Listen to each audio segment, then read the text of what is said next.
Hello students. जैसा कि आपको पिछली मीटिंग में एक थ्योरम्स कराई थी, अब हम उन थ्योरम्स पर डिपेंड कुछ एग्जाम्पल के बारे में बताएंगे। इसमें 3 ही एग्जाम्पल हैं और कुछ क्वेश्चंस हैं, और आपसे हमने कहा था इसके साथ साथ कि आप दूसरी जो बुक है उसको भी अपने साथ तैयार रखेंगे। तो आप देखेंगे इसमें एक एग्जाम्पल है। सबसे पहले जो परिसर और जो शून्य समष्टि थी, एक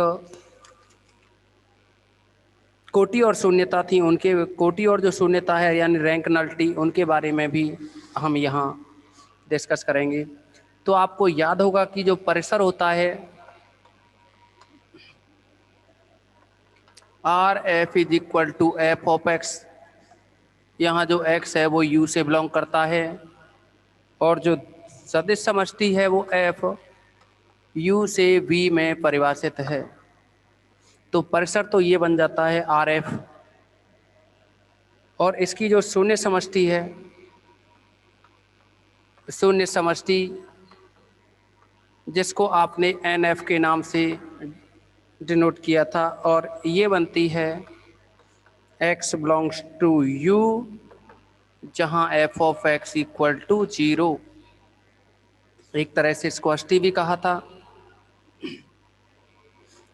एक इसमें रैखिक रूपांतरण की कोटि के बारे में डिस्कस किया था। तो नंबर यानी dimension of R F, dimension of R F कोटि कहलाएगी। एक था इसकी शून्यता, रैखिक रूपांतरण की शून्यता। तो एन एफ की जो डायमेंशन होगी, डायमेंशन ऑफ एन एफ, वो इसकी नलिटी कहलाएगी, एफ की नलिटी। तो ये एग्जाम्पल सेकंड है। इसमें आपसे पूछा है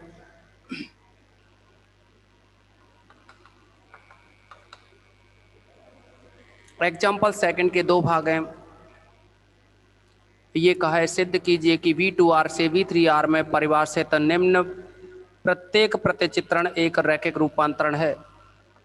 पार्ट फर्स्ट है, रैखिक रूपांतरण दे रखा है V2R टू V3R, और इसमें फंक्शन डिफाइन किया है F of A B is equal to A minus B comma B minus A comma minus A for all A B belongs to R. Okay, अब आप समझोगे इसमें कि एफ V2R से V3R में है, यानी इसका मतलब हुआ कि एफ V2R से V3R में परिभाषित है। तो इसका मतलब है V2R का मतलब हुआ यानी एक्स वाई के टर्म में, और V3R का मतलब हुआ एक्स वाई जेड की फॉर्म में। V3 का मतलब है एक्स वाई जेड, 3 कोऑर्डिनेट्स होंगे। V2R का मतलब है, यानी ऐसे कह सकते हो V2 का मतलब 2D में और V3 का मतलब 3D में। ओके, अब आपको ये जो फंक्शन दे रखा है f, जो कि डिफाइन है a minus B comma B minus A comma minus A for all A B belongs to R. तो इस क्वेश्चन में आपसे सबसे पहले कहा है कि जो फलन f V2R से V3R में परिभाषित है एक रैखिक रूपांतरण है। रैखिक रूपांतरण के साथ साथ कहा है कि इसमें इसका परास कोटि एवं शून्य समष्टि और शून्यता ज्ञात करो। परास यानी परास कोटि एवं शून्य समष्टि और शून्यता। एक तो आपको परास निकालना है, दूसरा आपको कोटि निकालनी है, तीसरा आपको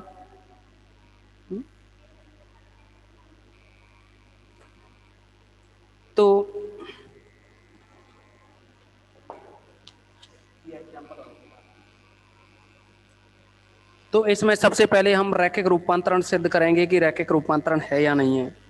रैखिक रूपांतरण सिद्ध करने के लिए हम इस V2R के कोई भी दो एलिमेंट लेकर के चलेंगे और V2R के जो एलिमेंट होंगे वो AB की फॉर्म में होंगे। किस फॉर्म में बनेंगे? AB की फॉर्म में।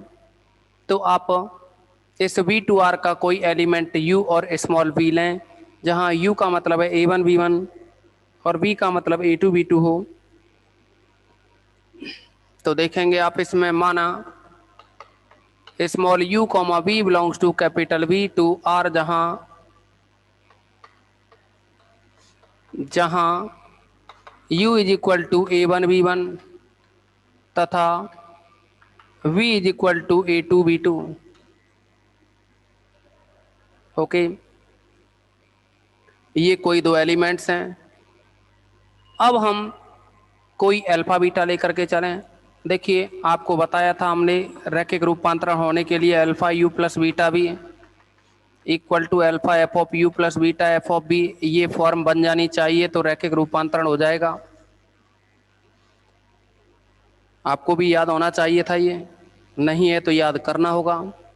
अब समझें आप, कोई भी दो एलिमेंट लें, यदि alpha comma beta belongs to field F, F की जगह अपने पास फील्ड आर है, तब F of alpha U plus beta B is equal to F of alpha U, U की वैल्यू है अपने पास A1 B1 plus beta B, B की वैल्यू है अपने पास A2 B2। एक और बात, यहाँ एफ ऑफ ए बी में जो ए बी हैं वो फील्ड के एलिमेंट हैं, तो ऐसे ही यहाँ A1 B1 A2 B2 भी क्या होंगे? Four all A1 B1 A2 B2 ये भी फील्ड के एलिमेंट होंगे। यहाँ फील्ड क्या आर है, तो आप समझोगे अब इसमें F of alpha A comma alpha B, alpha A1 comma alpha B1 plus यहाँ बनेगा beta A2 comma beta B2। तो इसको लिख सकते हो, पहले में पहला जुड़ जाता है, आपको ये नियम बता दिया है, यानी अल्फा A1 में बीटा A2 जुड़ जाएगा, alpha A1 plus beta A2 alpha B1 plus beta B2। Okay, इसके अकॉर्डिंग आप लिख सकते हो